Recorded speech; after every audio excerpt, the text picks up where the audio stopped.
A melhor coisa de fazer uma viagem é a gente poder conhecer cultura das outras pessoas, como acontece, como gira em torno dessa cidade, como é a história dessa cidade. Eu sou fascinada por essas coisas e é por isso que eu amo tanto viajar.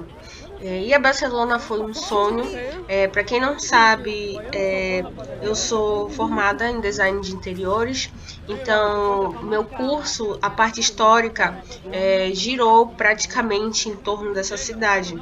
Então é como se eu já tivesse conhecido ela aos olhos do meu professor de História da Arte.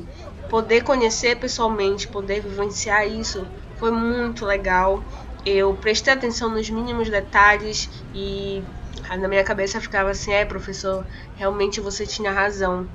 É como se eu tivesse voltado para a sala de aula nas aulas de história, mas estava ali vendo isso pessoalmente. Eu estava podendo tocar, eu estava podendo registrar o momento dessa viagem, um momento meu e da minha mãe.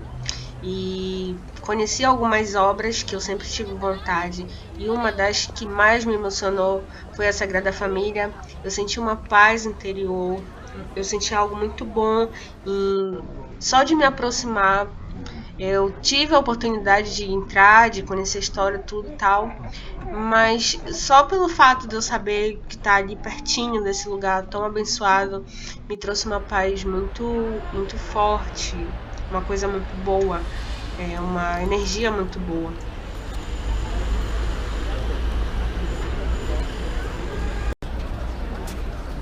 Antes de eu falar um pouquinho sobre esse passeio que eu fiz, é bom a gente ressaltar um pouquinho sobre o Antoni Gaudí, né, que eu tanto falei nesses últimos vídeos que eu postei sobre Barcelona, e ele vai aparecer provavelmente mais para frente em mais vídeos. Para quem não sabe, Antoni Gaudí, ele foi um arquiteto famoso catalão e é uma figura do modernismo catalão. As obras dele, ele tem um estilo único e individual que está na maioria da cidade de Barcelona.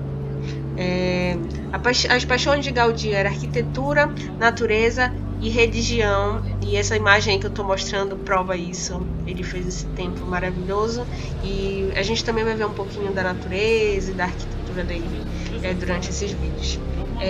Ele dedicava, né, atenção e os íntimos detalhes de cada uma de suas obras e incorporava nela uma série de ofícios como a cerâmica, o vitral, o ferro, e ele também introduziu novas técnicas no tratamento de materiais, que eram realizados com bases em fragmentos cerâmicos. É, Depois de vários anos sob a influência do neogótico e técnicas orientais, o Gaudí ele tornou parte do movimento modernista catalão, que atingiu, né, o seu, digamos assim, momento top no século XIX e no início do século XX. E ele tinha um conjunto transcendente próprio do movimento.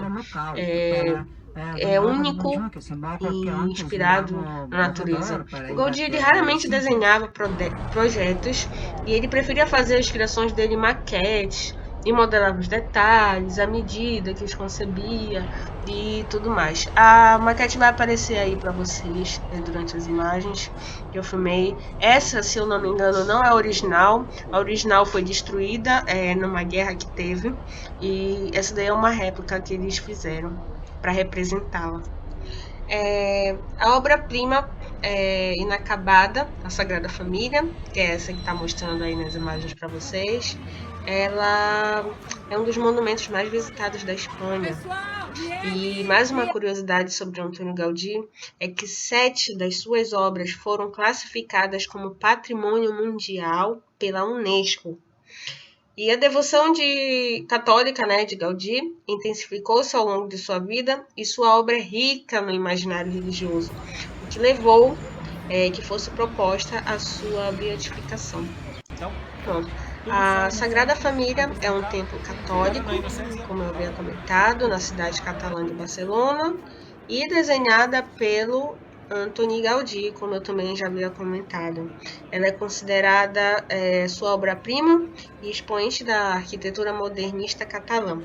Ela foi financiada por contribuições privadas e o projeto dela foi iniciado em 1882 e apenas assumido por Antônio Gaudí em 1883. E quando ele assumiu, ele tinha 31 anos de idade e ele dedicou os seus últimos 40 anos de vida, né? E os últimos 15 de forma exclusiva à Sagrada Família. A construção ela foi suspensa em 1936 pela Guerra Civil Espanhola, que, como eu comentei lá sobre a maquete, que foi destruída e tal, ela foi destruída nessa época. E ela ainda não foi concluída e estima-se que a conclusão será antes de 2026, quando for o centenário de Antoni Gaudí. Esse templo ele foi projetado para 3 grandes fachadas, né? Que é a fachada da Natividade, que foi quase terminada com Gaudí quando ele ainda estava vivo, a fachada da Paixão, que foi iniciada logo após a sua morte, e a fachada da Glória, e ainda está por completar. O seu proceder habitual, a partir dos esboços gerais do edifício de Antônio Gaudí, improvisou a construção à medida que está sendo avançada nos dias de hoje. Esse templo, quando ele estiver terminado, ele terá 18 torres, 4 em cada uma das 3 entradas e portais, a jeito de cúpulas, e vai ter um sistema de torres também, torres do cimbório central dedicada a Jesus Cristo, e essa torre será a maior, que ela terá 170 metros de altura, e outras 4 ao redor dela, dedicada aos evangelistas. E quando a gente visitou, não sei, eu acho que vai mostrar aí para vocês que estava em obra, ela está sempre em obra, essa igreja. Se você já teve a oportunidade de conhecer esse lugar, você deve ter sentido o que eu senti, a paz interior que eu senti. Se você pensa em Barcelona para conhecer, vá, vale muito a pena. Os passeios são maravilhosos e esse lugar é incrível, é indescritível. Independente de qualquer religião, visite o lugar, é cultura. Se não for para viajar e não se for aberto à cultura das outras pessoas, é mais válido você ficar em casa.